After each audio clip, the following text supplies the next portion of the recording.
All right, so today we're going to be looking at some really useful information, I think, for anyone who is prepping for the IELTS speaking exam. Yes. I've got a great video here called Most Common IELTS Speaking Topics in 2024. And, it's really interesting stuff, I think, that goes beyond, just what's on the surface level. Yeah. It's like really trying to understand these underlying themes and how to structure your responses. Right. To really showcase, like, how well you can speak English. It's really about kind of creating that narrative and keeping those examiners engaged with what you're saying. Exactly. Honey. So the video starts off with this topic, hometown and living place. Right. Which, at first glance, you might think, oh, that's pretty basic. Yeah. But it's interesting how they emphasize the power of descriptive language to really paint a picture. It's true.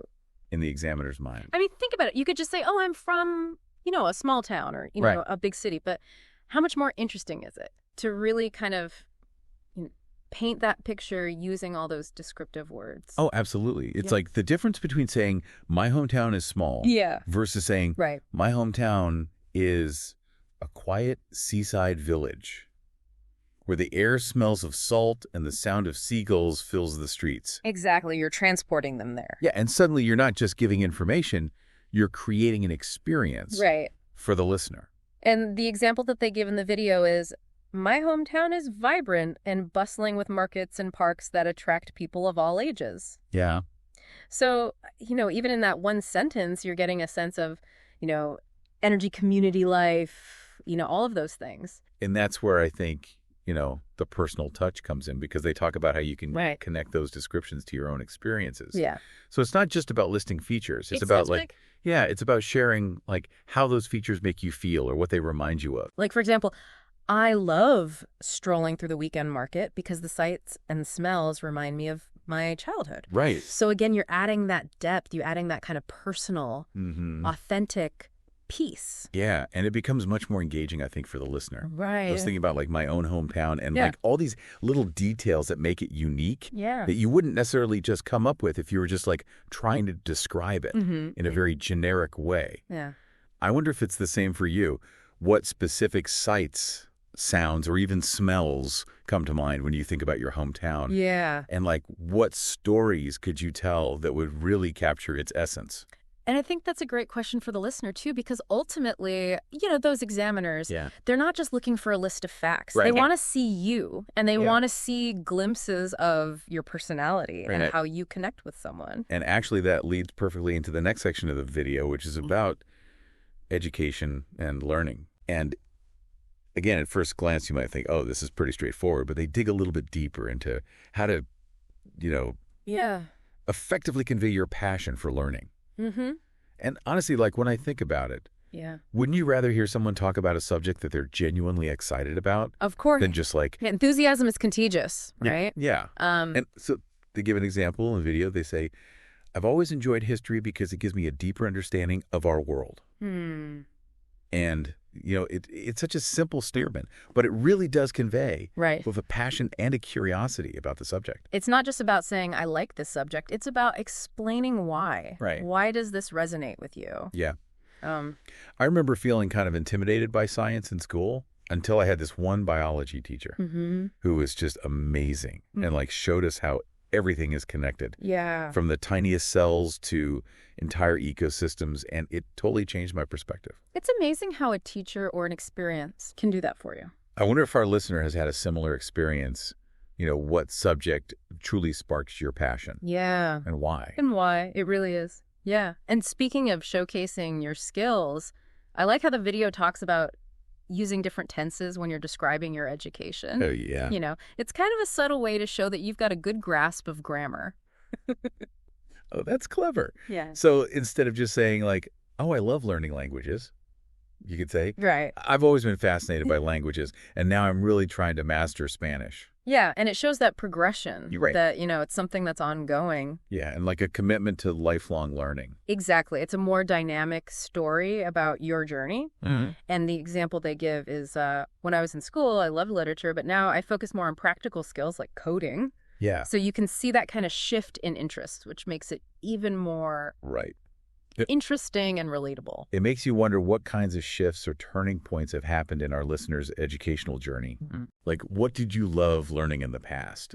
And what are you passionate about now? Yeah. How have those interests kind of changed and evolved over time? Yeah. And these are all really good things to think about. Yeah. Because, again, the IELTS exam is all about communication. Right. It's not just about, showing off your vocabulary, your grammar. It's about really engaging the listener with what you're saying. With your story, yeah.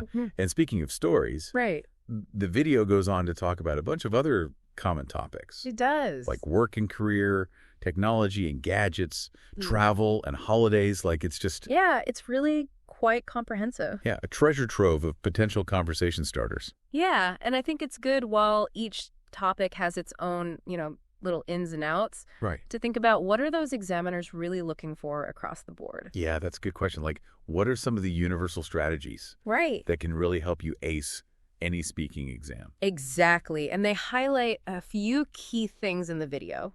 The first one being, they want to see that you can extend your answers with details and examples. So no one-word answers. Exactly. You want to paint that picture. You want to bring those experiences to life. So instead of just saying, I enjoy traveling, right. You could say, I love exploring new cultures, trying different cuisines, and immersing myself in the local atmosphere. Yes. Much more engaging. Yeah. You're showing that you have a greater command of the language. It's like the difference between reading a travel brochure and exactly listening to your friend tell you about this amazing trip. That's a great way to put it. And then beyond, just providing details, they're also looking for structure. Yes. In your response. Structure is very important. Yeah, they want to see a clear, introduction, explanation, and example. Yeah. So it shows that you can... Organize your thoughts. Yeah, organize your thoughts logically. And present them coherently. Yeah, it's like telling a mini story. It is. It's like a beginning, middle, and end. So it's much easier for the listener to follow. Right. And to understand your point of view. Exactly. And then finally, they are looking for a wide range of vocabulary and fluency throughout. So it's not just about using big words, but using them effectively. Right. And naturally. And speaking of natural, I know some people get really nervous during exams and they end up speaking too quickly or hesitating a lot. Is there any advice for overcoming those pre-test jitters? Well, the video talks about this directly, and they really emphasize the importance of practice. Okay. But not just any practice. They say focus on your pronunciation and fluency. Okay.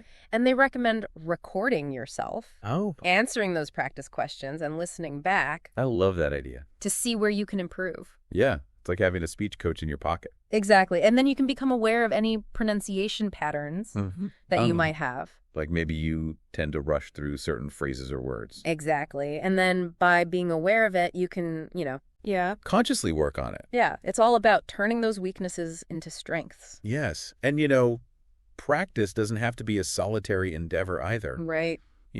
Maybe you could practice with a partner or a language tutor. Yeah. To get feedback and maybe boost your confidence a little bit. Exactly. Someone to bounce ideas off of. Yeah. It's like having a cheerleader in your corner. It is. Cheering you on. Yeah.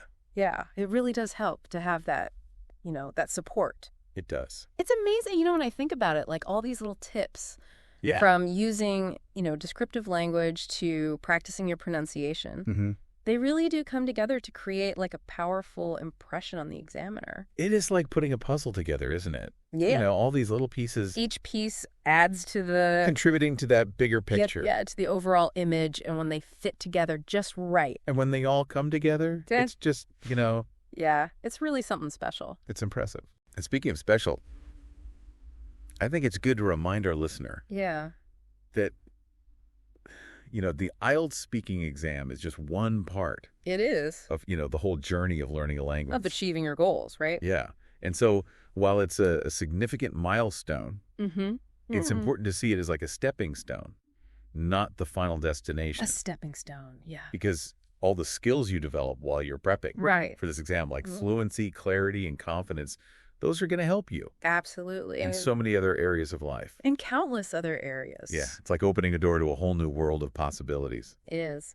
So as we're kind of wrapping up our deep dives here into these common IELTS speaking topics, what final piece of advice would you give to our listener to approach this exam? I would say with, confidence and clarity. Remember that the examiners are looking for genuine communication. Mm-hmm. So don't get too caught up in trying to sound overly formal or robotic. Right.